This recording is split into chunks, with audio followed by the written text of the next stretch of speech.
All right, so when I give speeches, I like to be a little bit out there, to say the least. So I'm probably going to say something that's going to offend somebody or piss somebody off. That's not my intention. I would like to beg of all of you to listen to everything that I have to say and then pass judgment at the end. I come from a different perspective. I don't feel like I share a lot in common with most of the Corps cadets. Here's some of the things about me. I'm from New Jersey. I'm an Eagle Scout and a Vigil Honor member, which is the Honor Society of the Boy Scouts of America. I was homeschooled. I co-founded the Citadel Green Team, which you guys may not know about is the Citadel's environmental club. And politically, I like to consider myself an open-minded independent. I don't align myself with any political party. To most people that I engage in conversation with, that makes me a flaming liberal. By your standards, maybe so. But I don't consider myself to be that way. But I've noticed something from my outside perspective about the Corps cadets. The Corps cadets seems to be very monochromatic. There's a very high population that is conservative Republican, in support of gun rights, and Christian. And all of those are phenomenal things. Those are great. I really don't care what your personal beliefs and opinions are, to each his own. But from my perspective, there are some things I've noticed over 3 years. And it seems to me like you either are a are a conservative Republican, or you care about recycling. Or, yeah, we're going down that road. Or you believe in open gun rights, or you think solar panels are a great idea. Either you believe in God, or you think that electric cars are the way of the future. Now, most of the Corps cadets fits in this side over here. My personal beliefs fit in this column over here. And I've had a lot of disconnects with my friends because of the differences in beliefs. Now, I'm going to try and convince you today why my beliefs are actually not so bad from your perspective. Because what's one thing I think we all strongly believe in? Capitalism. I'm going to connect the dots using capitalism. I'm a business major. I think capitalism is phenomenal. So let's start with recycling. What's our tuition here? I'm out of state. I pay $42,000 a year to go to school here. Now, being a business major, I'm looking for a profit margin. So for my money, how am I going to get the most bang for my buck? School spends money on a lot of things. Did you know, little known fact, that garbage truck that comes around every morning about morning formation time and empties the dumpsters that are in every battalion? Did you know that the Citadel pays, by the way, who pays the Citadel? We pay for every pound of garbage that comes out of those battalions every single morning. Every pound. Did you know that the sorted recycle that gets taken out of here is a free community service? They come over and they take that for free. That doesn't cost us a dime. It would increase our profit margin if we could eliminate all of the recyclables that go into the dumpster. Now, is that going to lower tuition? Probably not. They're probably going to keep it where it's at. But what is going to happen is the Citadel is going to be spending less money on something like getting rid of garbage, and they'll have more savings. Remember, by increasing your savings, you're increasing your profit margin. And they're going to have more money that they can spend on things that are going to benefit us, the cadets, the students. Now, if you don't want to recycle because you think your buddy's going to give you a hard time and call you a liberal or a hippie, tell him, no, I'm not a liberal, I'm not a hippie, I'm a capitalist. I'm increasing my profit margin.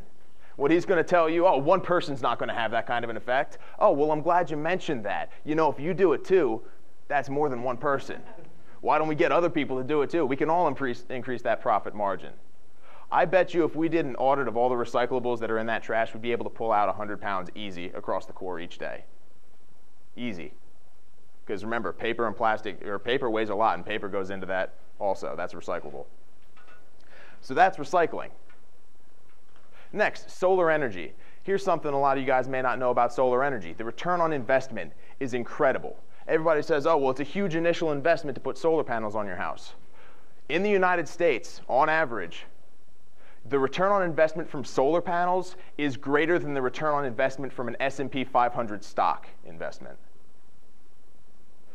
86% of the United States has a greater return on investment from installing solar panels than they have from a 5-year CD, certificate of deposit. That's like one of the most secure bank deposits you can make.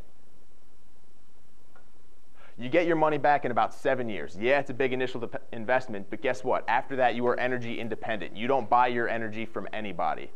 After 7 years, that's pure savings. Pure savings increases your profit margin.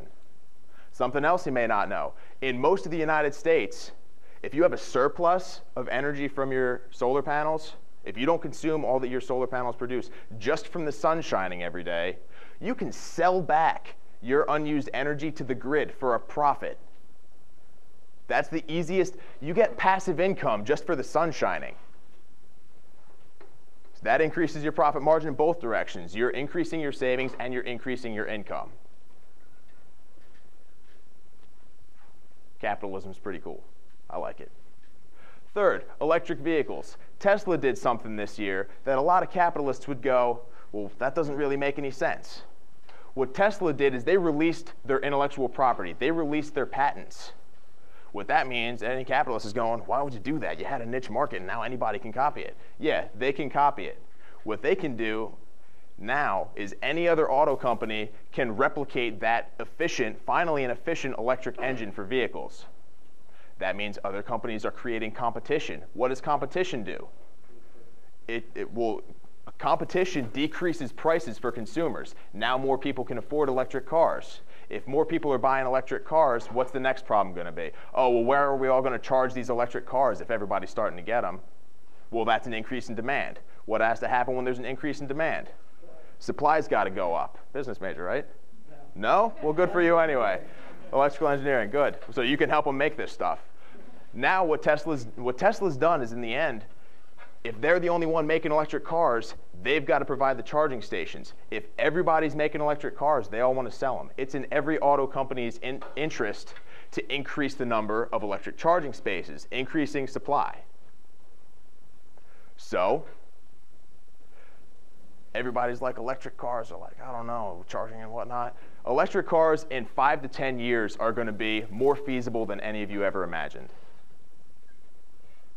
Now, I'm not selling you this as the liberal agenda. I'm not trying to tell you anything about climate change. I'm not trying to tell you anything about dependency on fossil fuels. What I'm trying to tell you is it makes personal economic sense. This is personal capitalism. Your investment in your own home, your own savings, you're increasing your own personal profit margin. You don't have to do it for society. Do it for yourself. Save more money. Make more money. It just makes sense to connect the dots. Thank you.